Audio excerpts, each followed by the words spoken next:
Begoña Espikastolak hezkuntza eredu propioa dauka. Guretzat, pertsona ulertzeko era pentsamenduaren garapenean oinarritzen da. Hori da guretzat paradigma nagusia. Eta hortik abiatuz, ulermena da kontzepturik importantena. Horretarako, ulermen proiektuak, ikasleen parte hartzea, eleanistasunaren garapena, badira beharrezkoak direzan eta garatu behar direzan gauza importanteak. Horretaz gain, Elizbarrutiko zentru bat izanik, guretzat guztiz importantea da baloren garapena. Jesusen figuran oinarrituta, beragandik isurtzen direzan baloreak hartuta, gure ikasleen perfilak landu egiten dugu.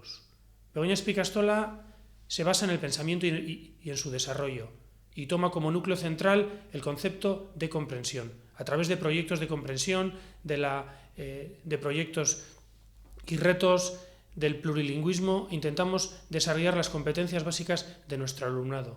Además, siendo un centro diocesano, nos parece totalmente importante y fundamental, basándonos en la figura de Jesús de Nazaret, desarrollar los valores que van a ayudarles en el desarrollo de su vida.